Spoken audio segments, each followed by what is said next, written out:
titre de mon intervention, Symptomatologie du désir entre 20e et 21e siècle, a l'ambition d'être tout d'abord un moyen de poser la question suivante. Que s'est-il passé au désir entre les années 70 et aujourd'hui? Pourtant, le fait que je ne puisse véritablement répondre à une telle question que partiellement explique que mon exposé s'oriente vers un cas particulier. Je le traiterai comme une sorte de cas clinique, en observant les symptômes du malaise théorique dans un livre qui a été lui-même un instrument thérapeutique, à savoir l'Antidupe de Deleuze et Guattari. En partant des critiques exposées par Stigler dans Pharmacologie du Front National, qui concernent principalement la confusion deleuzienne entre les désirs et les pulsions, mais aussi l'oubli de l'idéologie, j'essayerai d'appliquer au désir de l'Antidupe lui-même une méthode et une perspective symptomatologique.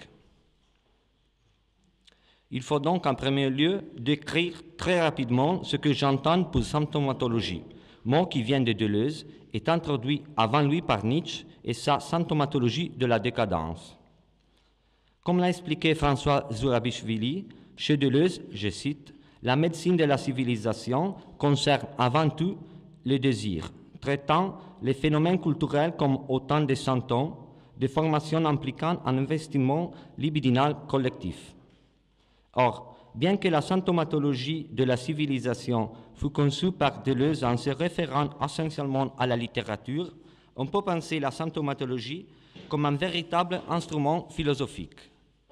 Autrement dit, si Deleuze, en se référant à la symptomatologie, a mis un coup d'arrêt à sa pensée en restant au niveau de la proposition, on peut toutefois développer la perspective symptomatologique pour théoriser à nouveau frais l'agencement entre philosophie et réalité sociale.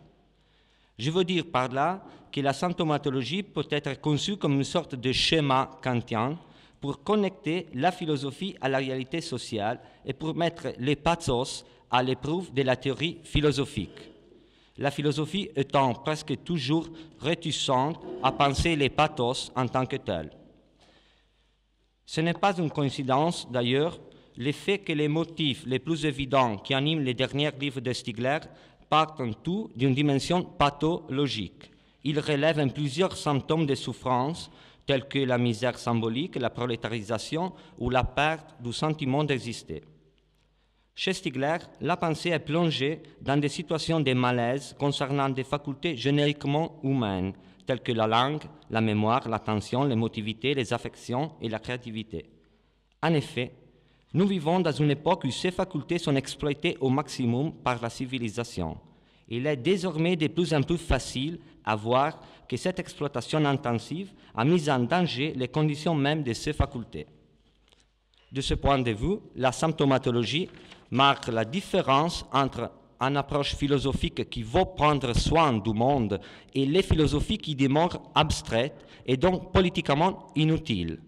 Et malheureusement, nous pouvons en trouver plusieurs exemples, même dans la discipline de la dite philosophie politique.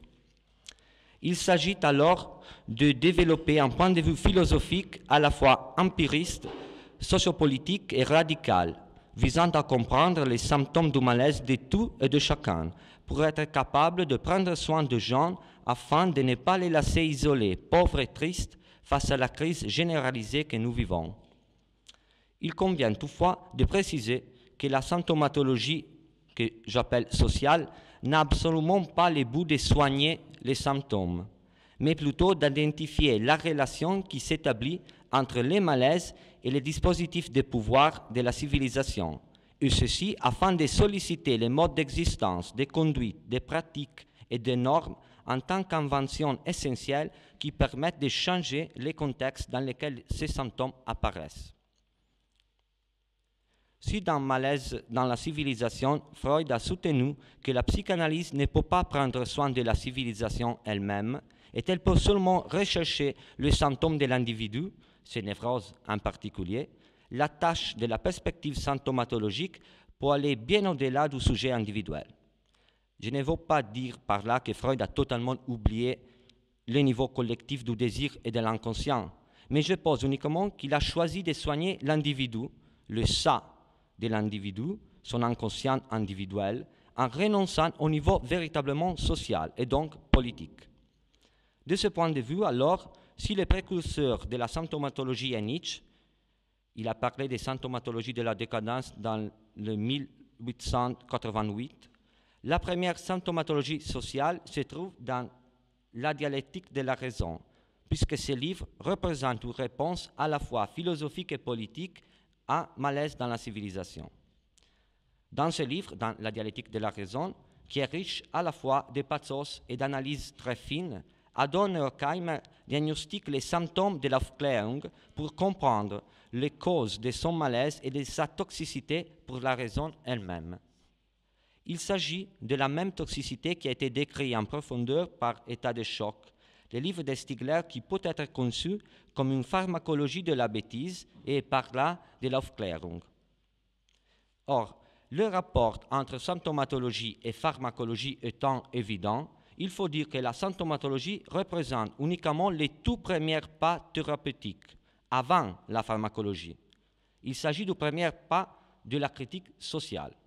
De ce point de vue, il est absolument nécessaire de distinguer la symptomatologie de la pharmacologie, puisque la première est une sorte d'instrument dans les mains de la perspective pharmacologique. À ce moment-là, on devrait penser que faire attention, qui est l'attitude de la pharmacologie en tant que thérapeutique, ce que faire attention veut tout d'abord dire. Faire attention aux symptômes du malaise dans la civilisation. Mais la symptomatologie elle-même peut aider la pharmacologie positive, qui est l'adoption de nouvelles pratiques et même l'invention de nouveaux pharmacas. Autrement dit, la pharmacologie a toujours besoin d'une symptomatologie qui évalue les effets des pharmacas tout en discernant parmi leur positivité et leur toxicité. Tant il est vrai que, comme Stigler a dit, tout ce qui est thérapeutique peut redevenir toxique.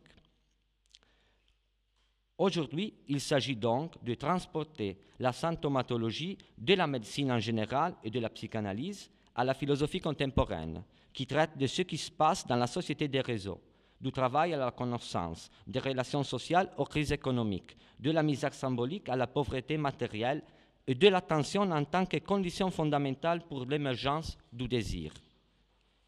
Mais le bout de la symptomatologie ne s'arrête pas là, car elle peut devenir symptomatologie de la philosophie elle-même, en portant l'attention sur les défauts théoriques d'une perspective philosophique ou sur ses faiblesses et confusions.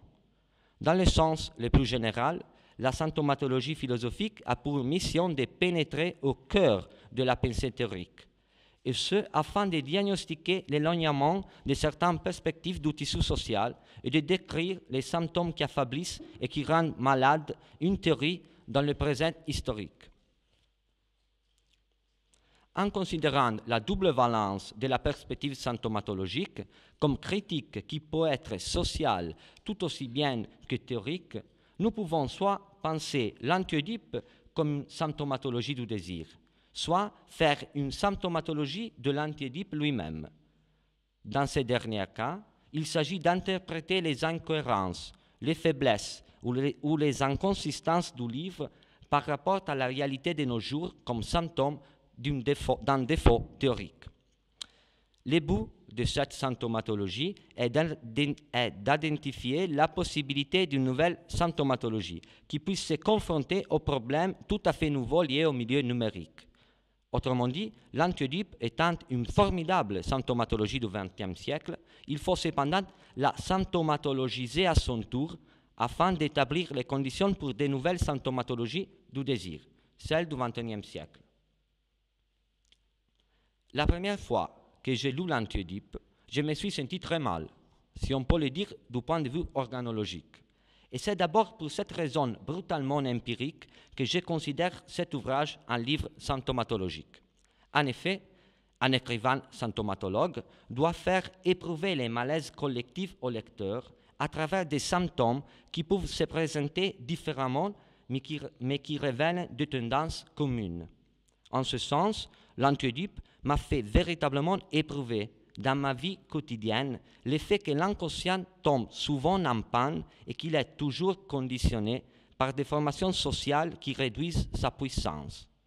En un mot, ce livre m'a fait souffrir de mes bêtises et de mes défauts socialement donnés. Mais en même temps, il m'a interpellé, me demandant de redoubler d'efforts dans mes relations affectives et sociales. Pour le dire autrement, l'Antidipe m'a montré ce que la philosophie peut faire afin de solliciter et de faciliter l'individuation psychique et collective. En quittant mon expérience personnelle, on peut affirmer que si les livres de psychiatrie ou de psychologie ont toujours joué les logos contre les pathos, en subordonnant les symptômes de malaise à des théories abstraites et soi-disant neutres du point de vue politique, l'Antidipe a ambitionné de fonctionner comme une symptomatologie de la société capitalistique, même s'il l'a fait d'une manière implicite et inachevée. En effet, Deleuze et Guattari, en s'appuyant sur plusieurs écrivains et poètes, ont tenté d'écrire un livre dans lequel le champ social et politique précède la théorie et où, je cite, « il n'y avait plus lieu de savoir qui parlait au juste, en soignant, un malade présent, passé ou à venir. » Fin de citation. Il s'agit par là tout précisément de la méthode utilisée par les écrivains, je cite, « bien malin qui dirait s'il parle en tant que malade ou médecin de la civilisation. » Mais à bien le voir, il ne s'agit pas uniquement de littérature. En se référant aussi aux travaux d'ethnopsychiatrie de Georges Devereux, Deleuze et Guattari vont montrer que, je cite, « la schizophrénie est le produit de la machine capitaliste ». Fin de citation. Tout comme la manie dépressive et la paranoïa sont les produits de la machine despotique, par rapport à l'hystérie qui serait les produits de la machine territoriale primitive. Je cite de l'Antidipe. Quand on dit que la schizophrénie est notre maladie, la maladie de notre époque, on ne doit pas vouloir dire seulement que la vie moderne rend fou. Il ne s'agit pas de mode de vie, mais de procès de production. Nous voulons dire que le capitalisme, dans son processus de production, produit une formidable charge schizophrénique sur laquelle il fait porter tous les poids de sa répression, mais qui ne cesse de se reproduire comme limite du procès. Car le capitalisme ne cesse pas de contrarier, d'inhiber sa tendance en même temps qu'il se précipite. Il ne cesse de repousser sa limite en même temps qu'il tend. En suivant cette perspective, c'est évident que nous nous retrouvons du côté antagoniste au point de vue freudien du malaise dans la civilisation. On se place en effet sur le plan politique, c'est-à-dire celui qui a été repoussé par Freud pour fonder scientifiquement la psychanalyse. C'est bien ainsi qu'on peut retrouver les points de départ critiques, mais aussi symptomatologiques de l'Antidipe, dans le fait que, pour les deux auteurs, la psychanalyse a écrasé les phénomènes de désir sur une scène familiale, écrasé toute la dimension politique et économique de la libido dans un code conformiste. Dès que les malades se mettent à parler politique, à délirer politique, disent Deleuze et Guattari, il faut voir ce que la psychanalyse en fait. Deleuze et Guattari considèrent par cela la psychanalyse comme une sorte de théologie négative, je cite, qui comporte un appel à la résignation infinie, à travers le manque et la castration. Cette forme de théologie négative deviendrait tout à fait fonctionnelle au moyen de production de la société capitalistique et à ses dispositifs de pouvoir. Plus précisément, la psychanalyse elle-même deviendrait le moyen de production de la subjectivité capitaliste. Contre cette perspective réactionnaire, il propose une conception positive et productive du désir, comme désir qui produit, non pas désir qui manque. Parce que, et je cite, « ce n'est pas le désir qui s'étaye sur les besoins, c'est le contraire. Ce sont les besoins qui dérivent du désir. Ils sont contre-produits dans le réel que le désir produit. » Fin de citation. Deleuze et Guattari s'opposaient à une conception classique du désir qu'ils qualifient d'idéaliste, à laquelle ils reprochent de penser les désirs négativement en les faisant dériver du manque. Tout en opposition à cette tradition, l'Antidipe entend redonner au désir sa dimension positive, la positivité et l'affirmativité du désir étant ce qui constitue le social comme processus de production industrielle, en comparant l'inconscient à une usine et non plus au théâtre d'Oedipe. je cite en bas, nous savons bien d'où vient le manque et ce qu'on relate subjectif, le fantasme. Le manque est aménagé, organisé dans la production sociale. C'est l'acte d'une classe dominante. C'est pratique du vide comme économie de marché. Organiser le manque dans l'abondance de production, faire basculer tous les désirs dans la grande peur de manquer. D'un point de vue symptomatologique, la perception et la conception du désir à travers le manque seraient les symptômes d'une domination capitaliste dans l'inconscient. C'est cette domination qui a engendré l'inconscient réactif dans le sens de Nietzsche. Jusqu'ici, le discours de l'Antidupe est clair. Cependant, Deleuze-Guattari affirme aussi que, je cite, « le champ social est immédiatement parcouru par le désir » et que la libido n'a besoin de nulle médiation ni sublimation, nulle opération psychique, nulle transformation pour investir les forces productives et les rapports de production. Il n'y a que du désir et du social et rien d'autre. Fin de citation. Or, cette affirmation est problématique dans la mesure où, selon Deleuze-Guattari, les machines désirantes sont précisément et à la fois des pulsions et les désirs lui-même. Vous pouvez les voir. Il y a donc une sorte de confusion entre pulsion et désir, fondée sur l'oubli ou le refoulement des pulsions par rapport au social. Et ce refoulement est tout à fait symptomatique du problème que Stigler a montré dans Pharmacologie du Front National, à savoir l'inconsistance théorique de la thèse selon laquelle, comme le disait Reich, les masses ont littéralement désiré le fascisme. Ce qui est en jeu pour Stigler, dans sa critique de la confusion entre désir et pulsion, est de trouver les ressources théoriques pour faire face à ce qui arrive aujourd'hui, c'est-à-dire le capitalisme pulsionnel, l'extrême droitisation et les idéologèmes du marketing qui court-circuitent les processus d'individuation de tout et de chacun. Voilà donc ce qui fait une nouvelle symptomatologie du désir, tout en faisant aussi une symptomatologie de la symptomatologie anti-oedipienne. Autrement dit, Pharmacologie du Front National développe une symptomatologie du désir au XXIe siècle en symptomatologisant celle plus révolutionnaire du XXe, c'est-à-dire l'anti-Oedipe, et par là, le XXe siècle lui-même. Et c'est toujours comme ça, d'ailleurs. Pour se développer, une symptomatologie a évidemment besoin de s'appuyer sur une symptomatologie précédente, en la symptomatologisant à son tour, c'est-à-dire en diagnostiquant ce qui ne marche pas bien ou ne marche plus du tout dans la théorie observée. Cela ne signifie absolument pas que la symptomatologie conduit à une mise en abîme systématique de symptômes. Il s'agit plutôt d'une mise en réseau de toutes les interprétations des symptômes sociaux données pendant les cours de l'histoire par des philosophes qui ont essayé de parcourir la route de la thérapeutique sociale. Pour le dire autrement, la symptomatologie, quand elle est développée par la philosophie, ne commence jamais à partir d'une table rase, puisque les symptômes qu'elle va diagnostiquer sont toujours déjà fabriqués par les symptomatologues précédents. Il est vrai, d'autre part, que cette explication de la symptomatologie ne rend pas compte de l'activité symptomatologique à part entière, car elle est toujours en action dans la vie de l'humanité. Et l'humanité ne lit pas beaucoup de philosophie. À ce propos, on pourrait penser cette activité en général comme comparaison sociale des signes et des états psychosomatiques, mais cette interrogation autour du statut épistémologique de la symptomatologie ne peut être exposée ici.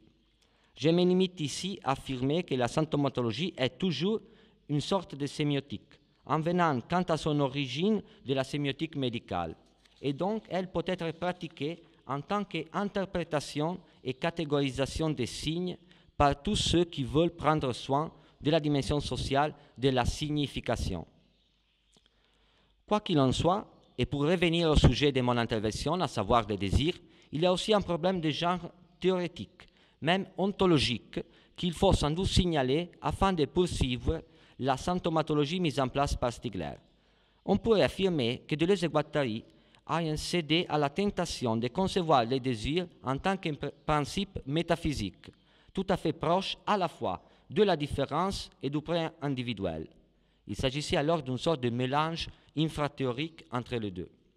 Or, pour comprendre cette montée du désir au niveau métaphysique et ontologique, il faut se souvenir de quelques passages du chef d'œuvre théorique de Deleuze, Différence et répétition, qui détache la différence des contraintes de la dialectique et de la représentation, tout en montrant que la pensée est plongée dans la bêtise avant de rencontrer la violence du signe.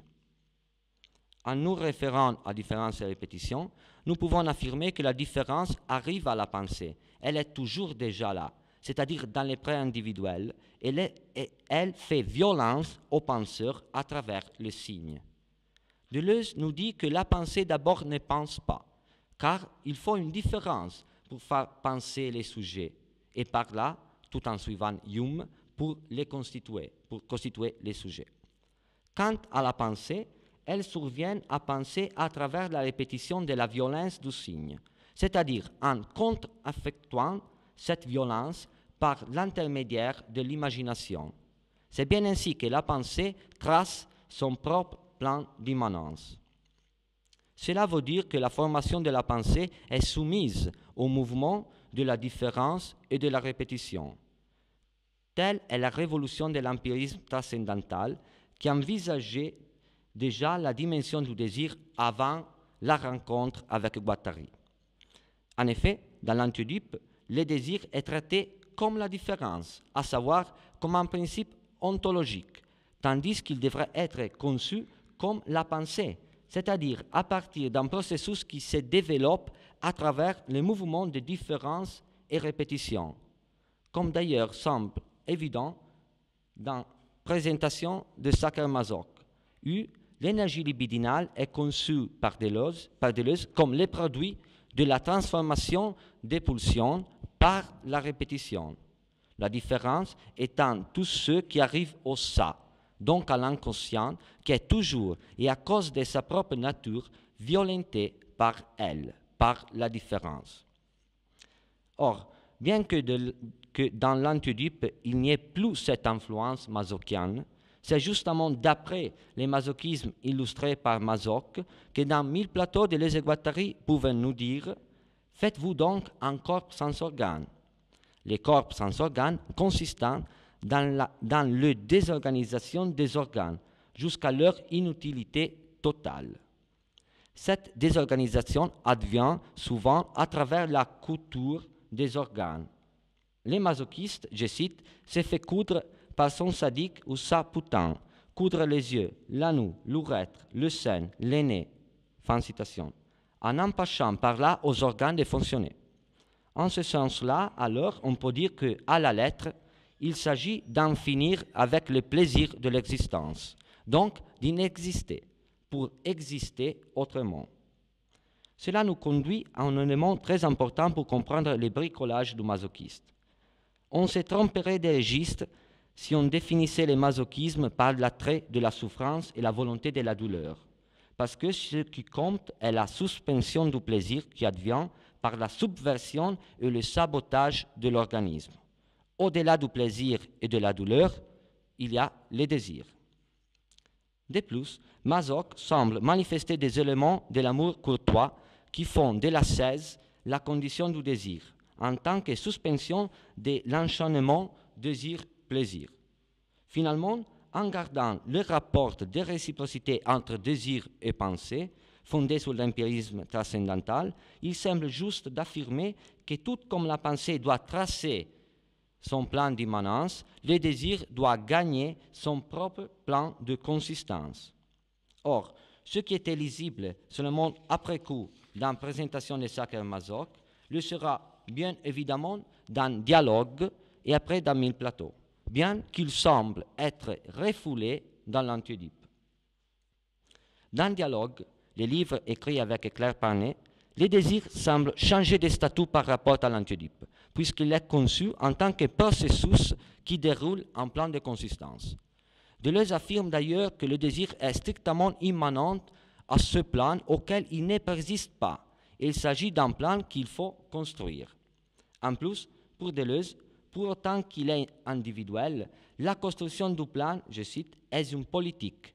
Elle engage nécessairement un collectif, des agencements collectifs, un ensemble de devenirs sociaux. Fin de citation. Avant d'affirmer cela, Deleuze dit aussi que le désir est un processus immanent à la société, tandis que dans l'Anti-Oedipe, il est conçu comme principe immanent.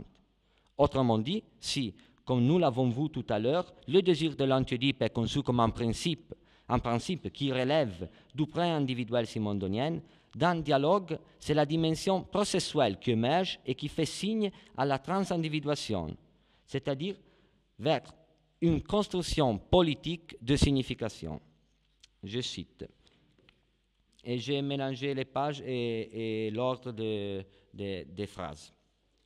Le désir est inséparable d'un plan de consistance qu'il faut chaque fois construire pièce à pièce. Plan de consistance qu'il trace au cours de son procès. Il n'y a de désir qu'agencé ou machiné, sur un plan qui ne présiste pas, mais qui doit lui-même être construit. Hors de ces conditions, vous manquez en effet de quelque chose, mais vous manquez précisément des conditions qui rendent un désir possible. Fin de citation.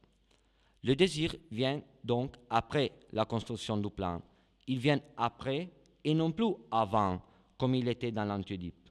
En plus, faute d'une maintenance ou d'une thérapeutique, telle que la schizoanalyse par exemple, ce plan de consistance peut toujours se briser.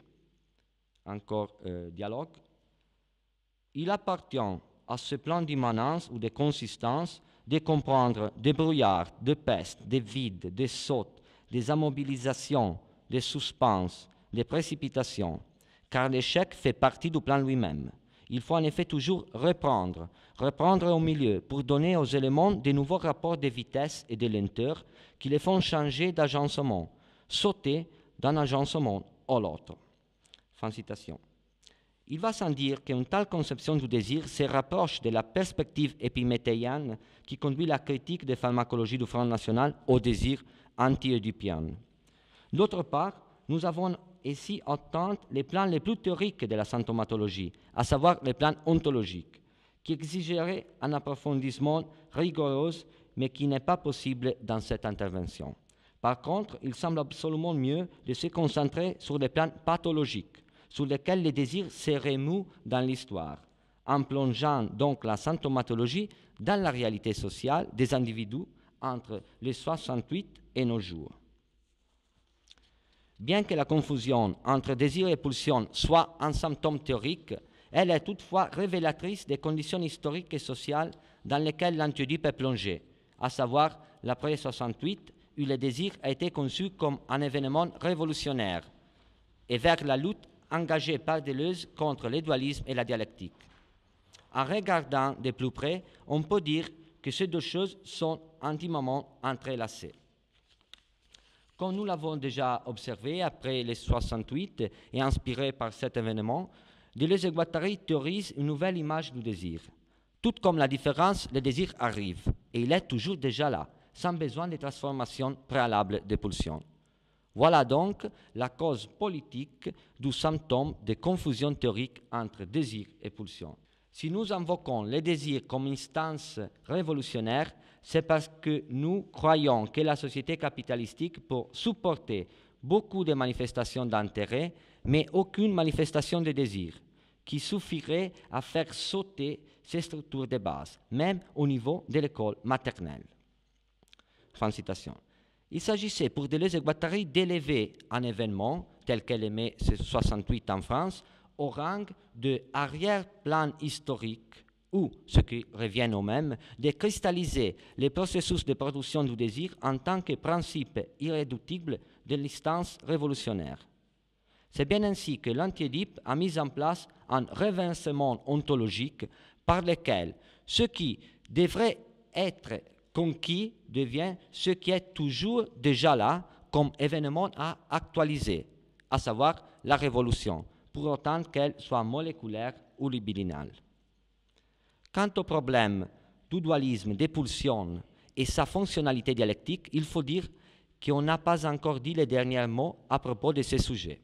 En effet, dans l'Antiodipe, on peut retrouver un passage où cette question est à la fois bien expliquée et porteuse d'une possibilité pour complexifier les statuts du désir en dépassant la dualité pulsionnelle vers une multiplicité irréductible à la couple Eros-Thanatos, c'est-à-dire la dualité des pulsions de vie et pulsions de mort. Je cite, « Dualisme qui réclame une opposition qualitative entre les pulsions, entre Eros et Thanatos. Il s'agit d'éliminer la libido en tant que celle-ci implique la possibilité de conversion énergétique dans la machine, libido numen voluptas. Il s'agit d'imposer une dualité énergétique qui rende les transformations machiniques impossibles, tout devant passer par une énergie neutre indifférente, celle qui émane d'Oedipe, capable de s'ajouter à l'une ou à l'autre de deux formes irréductibles. Neutraliser, mortifier la vie. Les dualités topiques et dynamiques ont pour but d'écarter les points de vue de la multiplicité fonctionnelle qui, seule, est économique. Après, il y a une parenthèse dans laquelle les Guattari disent « Zondi posera bien le problème. Pourquoi deux sortes de pulsions qualifiées molaires fonctionnant mystérieusement, c'est-à-dire édupionnement, plutôt que n gènes de pulsions, 8 gènes moléculaires par exemple, fonctionnant machiniquement? Or, je crois que dans cette parenthèse, il y a tout. Dans cette parenthèse, on peut retrouver en effet la racine d'une potentielle piste de recherche qui, si conduite en profondeur, peut devenir tout à fait nouvelle par rapport aux études deleuziennes, à savoir les processus de différenciation entre pulsion et désir. C'est ainsi qu'en multipliant les pulsions, on pourrait maintenir à la fois la dimension moléculaire de l'inconscient et la nature processuelle du désir, c'est-à-dire sa nature artificielle, qui relèverait des transformations non dialectiques des pulsions. Pour penser cela, il faudrait cependant considérer très sérieusement le rôle qui peut jouer la différence, avec la A, dans la façon où Derrida en a montré la stratégie libidinale dans la carte postale, et en particulier dans les textes spéculés sur Freud.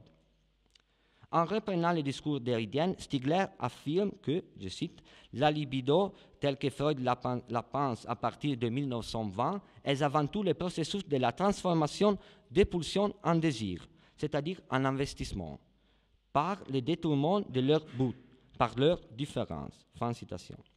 C'est à partir de ce point-là, d'ailleurs, qu'on peut conduire la critique au désir de Deleuze et Guattari. En particulier, Stigler va bien plus loin de Derrida sur le plan politique et donc symptomatologique, quand il affirme que le désir peut toujours se décomposer.